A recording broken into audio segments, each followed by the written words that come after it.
Good afternoon, everybody. My name's Sue, and I'm here today interviewing Peter Everett, author of the best-selling book Corrupt Bodies.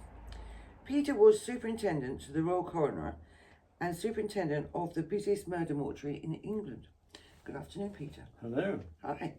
Peter, you've had an extraordinary life. After leaving the Oxford Academy of Speech and Drama, you worked the rep circuit as a jobbing actor. That work took you to Ireland, where you accidentally ended up working for the intelligence services. Returning to the UK, you went on to be a successful director and writer. Your book, Corrupt Bodies, was in the last 6 nominations for the country's top non-fiction prize, the Gold Dagger Award. Currently a bestseller in Russia, plans are underway to develop the story as a television drama. And it is this book that we're going to talk about today. You can buy this book at most major outlets, Amazon, eBay, etc. Good read. So following a successful theatrical career, why did you give it all up for forensic medicine? The problem was bingo. Bingo. It was indeed. In 1976, most theatres were closing down and becoming bingo halls. So there was no work around for jobbing actors like myself, because I wasn't a top actor. I mean, I trained under Olivia, but I wasn't a major actor as such. So therefore I had to find another living. Now my stepfather for years was get a proper job, get a proper job. They always do that with theatricals, you know. And I happened to wander into St Mary's Hospital in Paddington to the medical school. Then I signed up on a 6-year course to study forensic medicine. And I was actually in the mortuary. I was running the actual mortuary in St Mary's. Now I went there to train. What I did not know was that I was the only person working in the mortuary, so there's nobody to train me. They did give me a porter, but the porter, he was Italian, an ex-Italian police officer who spoke pidgin English. Oh, wow. But the amazing thing about him, well, I'll come to it. The first week I was there, one morning I arrived at the mortuary, went to the post-mortem room, door was locked, I could not get in. Bang, bang, bang on the door. His name was Edis. Edis opened the door, and to my amazement, on the mortuary slab behind him were 2 beautiful girls. And these girls were the domestic staff in the hospital. They came from South America, and he had this, probably Italian in him, this Latin bit, he had this gift of attracting girls. I take it they were alive. They were, but to get them to go into the mortuary and spend the night with them on a slab was just absolutely incredible. But that's what I was up against. So anyway, I managed to get him a flat eventually through the hospital, and he got a hospital apartment, and everything was hunky-dory. They gave me a cottage in the Lindo Wing, the famous Lindo Wing where the royal births take place. Okay. And not only that, but when my son was born, he was under the care of Sir George Pinker, who was the Queen's gynecologist. Wow. So we had the Lindo Wing and the gynecologist, so but we didn't have the royal titles. And anyway, so that was the start of my time at St Mary's. I was there for 6 years before I qualified, and during that time I did post-mortems on various interesting people, one of whom was Albert Speer. Albert Speer was Hitler's right-hand man and architect. And he came over to England to do a documentary for the BBC and had a heart attack and died, and came to me. And I got a phone call from the admin to take his daughter down to the chapel to do a viewing to see him. And I had to smuggle her down under the corridors because all the press were all over the hospital looking for her. And we got to the chapel and we walked into the chapel, and she clicked her heels, a quick bow, and walked straight out and then ran. And that was my first introduction to the Third Reich. Wow. Interesting. Another day, that one. So after 6 years of training, you was appointed as superintendent to the then Royal Coroner at Southwark Mortuary, the country's #1 murder mortuary. But your inauguration did not go as planned. To say the least. My first day I got there, very secure building, obviously. And eventually the door opened and there was a chap there with a rubber apron on and rubber gloves, covered in blood. Nice. Yes, what do you want? I said, good morning. I said, I'm the new superintendent. He said, you're bloody not, he said. Huh? He said, I've been superintendent here for the past year and I'm staying superintendent. I thought, oh, are you indeed? So I got in, got my identity proven, and he showed me my office, which was his office. So I said, well, I better have the codes for the doors and the keys and everything. No, he said, I'll hang on to those. He said, you're not the superintendent. I thought, this is going to be a problem. So I won't use the exact words I used, but he saw sense and came round and gave me the keys and the codes. And from then on, I had a problem. Later that day, I thought, I'll try and pacify this guy and try and befriend him, use psychology. So I invited him up to my office and gave him a coffee, and with him was his assistant. And his assistant was a young guy, very nice guy. And they got talking, and suddenly, we call him George, the deputy, who's now deputy superintendent, of course, he was demoted, said to me, if you listen to us, we can double your income. I said, what? He said, we can double your income. How? He said, well, he said, we got bodies coming in, haven't got any relatives, got lots of money on them. He said, we share the money out. He said, they come in with jewellery. He said, who misses the odd ring? You know, and even normal people, if they've got £30 in the wallet, we'll take 10, nobody's going to notice. Then we share all this out. And on top of that, he said, we also do a deal on body organs. What the devil are you talking about? He said, well, he said, we sell bits of bodies. What do you mean, bits of bodies? He said, eyes. He said, that's the best seller. He said, we sell them to a consultant in Harley Street, and he gives her a tenner a time. Now, that's today equivalent to £200 or £300. Sure. And he said, the eyes, he said, they go off to the Far East, he said, and the surgeon gets thousands of pounds for them. Is that to be reused on other people? Absolutely, for corneografts. But don't they have to be a certain age? Preferably within 24 hours. But if you freeze them, then, or, you know, preserve them, they can last for 2 or 3 weeks. Oh, wow. So they're making a fortune between themselves. So I was right, I said, let's get one thing straight. I said, I'm ex-military police. I said, I don't mess about. I said, I will not have any dishonesty in my mortuary. And if I catch you, I said, your feet will not touch the ground. So they laughed and off they went. So life continued, but it kept on and on saying, come on, you've got to join us on the theft. I could not prove it. So then I started laying traps. I started recording covertly in the mortuary. I had microphones recording, and I got recordings. And then we got a new girl arrive, young Sally. Sally Smith was ex-schoolgirl. She was about 17, 18 years of age. A lovely girl. Never been in a mortuary in her life, never seen a dead body. But she was amazing how she adapted to it. She'd been there 2 or 3 days, and she came up to my office and said, I have a problem. I said, may I help? She said, well, George has offered me to double my salary if I join them. I said, say no more, because I don't want to hear it. What I do want is to put it in writing in a statement for me. And bless her, she did. Wow. And I took the statement, and I went down to head office to the director, and I put it on his desk. I said, you either get the police in now, otherwise I'm going to go public. And the next day I got a call from Scotland Yard saying, go sick and come to the yard, but don't tell anybody where you are. And I went to the yard, and I met Detective Superintendent Ball and Detective Chief Superintendent Dixon, and together we laid a plan. And they confided in me that they were very interested in the coroner's officers who worked in my division. They thought there might be some corruption going on. So from henceforth, Sally and I used to, each evening, check the coroner's officers' desks and dustbins and check paperwork and everything.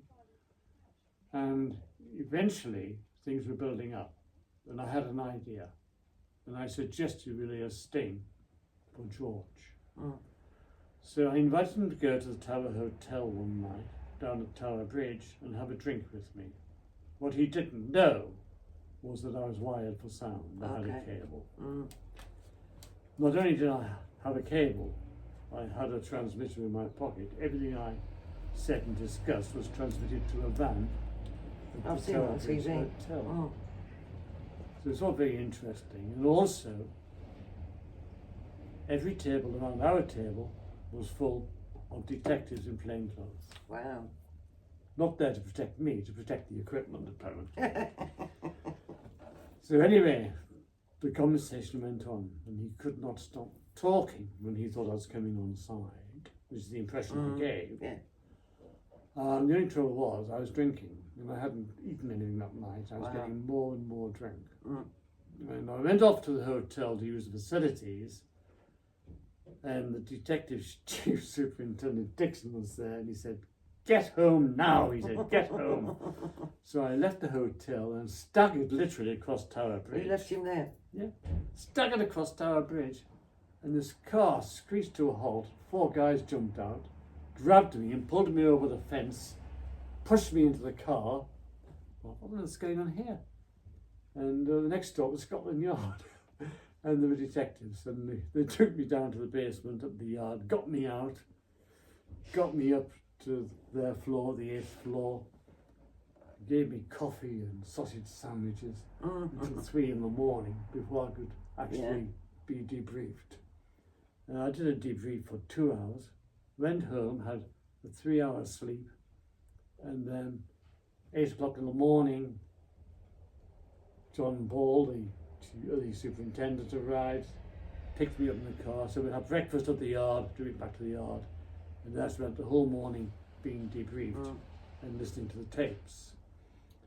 And all was going hunky-dory until lunchtime, when they got a phone call to say that Sally had spoken to my wife and she'd been locked out the mortuary. And John Ball said, "That's it." He said, "Get the cars, we're going to nick them." And it was very dramatic, 6 carloads of us. I was in the lead car with Ball. We went straight across London Bridge, blue lights going, sirens, and got to the mortuary. They nicked them both, George and the assistant, taken out in handcuffs, taken up to Cannon Road to be questioned. Yeah. And we had them. And that night, we worked all night in the mortuary, checking the bodies, Wow.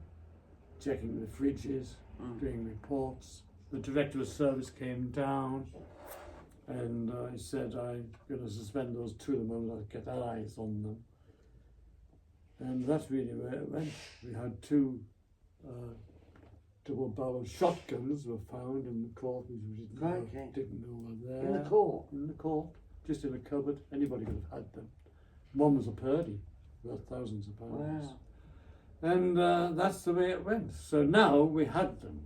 The problem was, of course, that they're both going to plead not guilty. Of course.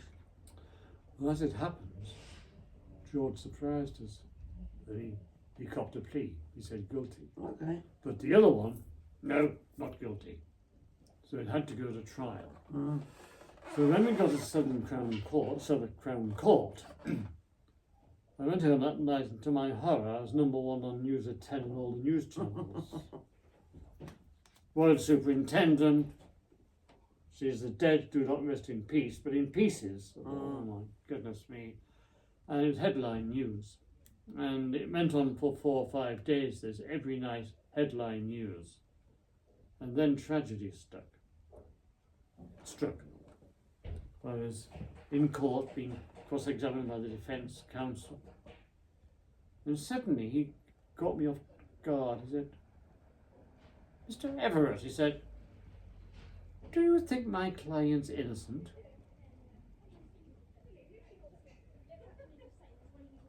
And I said, "Yes." So I didn't mean yes, he's innocent.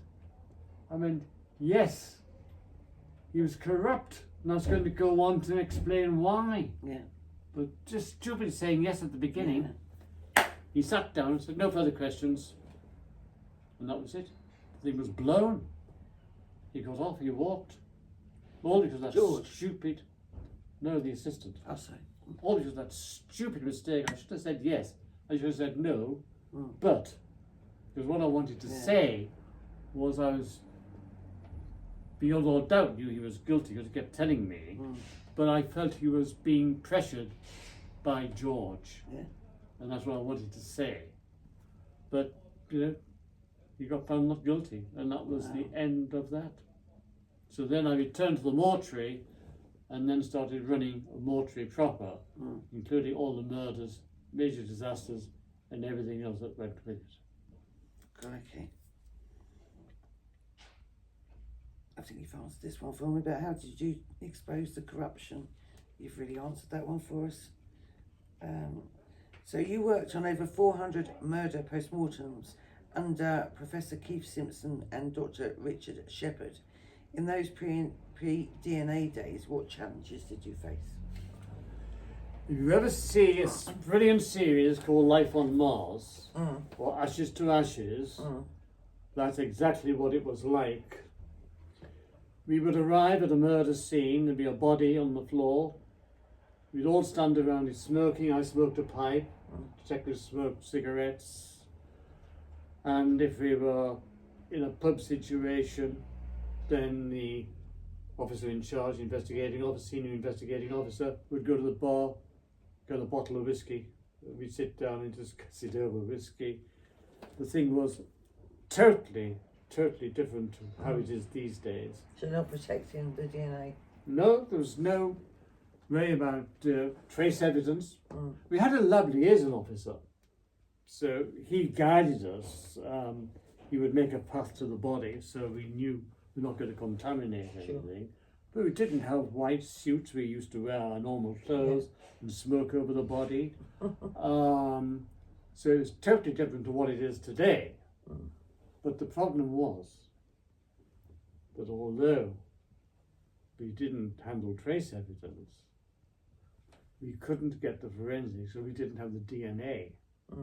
Now, in the early stages of DNA, I didn't know this, but I was providing specimens to the lab who were researching DNA, and then they made the discovery. But nowadays, all we had to go on were fingerprints. Okay. You have fingerprints. You knew about forensic techniques, taking scrapings under the fingernails and all this sort of thing, photographing the body very carefully. All that went on. But I'll say this, although it was probably totally different to today, we had an 80% success rate in catching the murderers. Crikey. The police were brilliant, absolutely brilliant. And, you know, today, that would drop down probably to about 30 or 40%. Yeah. You know, that Why? is the difference. Why, when it's so more advanced? Because in those days, detectives thought as detectives. Okay. Today, they go through training college. They do degrees these days, 3-year course in degrees at Bramhill. But at the end of the day, the old detectives had the gut reaction. Okay. They could see it and they knew exactly what they were looking for. Yeah. They knew what clues to look for. They had experience over years. They didn't need a textbook. They knew exactly what to look for. Yeah. And, you know, sad as it was, in those days, a suspect went into the cells and he was going to get a good hiding. You know, there was no softly approach. You know, they were given a couple of smacks. I mean, it wasn't brutal. They weren't put in hospital or anything. Yeah. But they knew whose side they were on, Sure. and they knew what their position was. Okay. And they knew the obvious solution is to cooperate and don't mess the police around, and they won't mess you around. And I worked for one division, and the Black Mariah, which is the van they take the prisoners in, inside on the side it said D division. I'll start again. It said security call care, D division, don't give a damn, or words to that effect. You know? And sometimes you would see the van leaving with the prisoner, and the van would be doing that. So well, there's a few slaps going on in the van. Oh dear. So, you know, it was a hard life, it was a hard day. But criminals in those days were hard, and they didn't give a damn about beating the police up. No. So, you know, it was tit for tat, really. Today, things are more, you know, more relaxed and more civilized. I don't know. But in those days it worked. You got results. See, I have these debates with Brian about, I think that there's too much brutality in policing at times when you see them all piling to a criminal. That's control. You see, the police are taught, same as prison officers are. If they go into a situation and there's a prisoner going off in the street, for example, they're taught. Each officer has a job. One will take the left arm, one will take the right arm, one will take the left leg, one will take the right leg. They go straight for those limbs and they've got control. It's all organised, coordinated very cleverly indeed. It's not that they're going in to beat him up, it's that they've got to get control. Now, okay, every company in the world, every organisation has a rotten apple. Yeah. You know? And I've met quite a few corrupt officers, Obviously. hence we're here. And they do exist. Yeah. And there are some real bad ones out there, believe me. But the majority are good, doing a job to protect the public. And unfortunately, it's the rotten apples that get the bad name for the force. Yeah, discussion for another day, that one, Peter. So during your career, you had the unusual experience of assisting in the forensics examination of the victims of 2 serial killers. I did indeed, yes. The first one was the well-known Stockwell Strangler. And he was a case and a half. Now, we had 2 of his victims in, and on the second one, the lab liaison officer came into the mortuary and said, "Be very careful with this one. We seem to be getting a serial." And they could tell there was a serial killing coming up. And of course, he went on to do quite a few. He used to go in at night into old people's homes through the window and do things. I won't go into details, it's too graphic, but they were disgusting. And even in the Old Bailey, he got told off for doing things one does not do in the Old Bailey. Okay. So, it's pretty nasty character. But the interesting one was Kelly. Patrick Kelly was a serial killer. 18 murders were associated to him. Okay. And we never knew. And what happened was one night he got arrested drunk and disorderly, and he got put into a cell down in Clapham police station. And he was put in a cell with 2 other drunks. The next morning, one of the drunks was found dead. And Kelly was sat in the corner, cross-legged on the floor, laughing. When the police went to interview him from the yard, during the interview, he said, "Which one have you come to interview me about?" Wow. The first murder was on Christmas Eve, 1953. Gosh. And it was his best friend. Oh. They went to King's Cross Station. They were both down and out derelicts. They came over from Ireland. And on the tube station, the platform was empty, and as the tube came in, for some reason unknown, Kelly pushed his best friend in front of the tube, and that was the first one. He got a taste for this. He did a few more, just pushing them onto the line. And then he started killing people who were sleeping rough in cemeteries and places and parks. And it was quite a shock, because when we got him, we were just dealing with one murder. We had no idea. But when all this came out later at the Old Bailey, it was incredible, all these murders. And the chief superintendent in charge of the case, or cases, plural, said he was convinced he had, at the end of the day, done at least 18. So an amazing case. Lots of serial killers you never hear of. No. Because you don't know. They've killed one. How do you know they've not killed 30 or 40? Sure. Yeah. And the perfect murder is that, because you never know. And that is the perfect murder. I always say, with regards to having to do a DBS check for starting a new job, to check your criminal record, it's only as good as you are a criminal, because if you're good at it and you haven't been caught, it's useless. Absolutely. And again, if they give the false information for the check, Yeah. who knows? Scuppers it. You know. Right, I think we'll have a break at that point, if that's okay with yourself. Yes. Don't forget to pause No. before you say stop. So you put edit.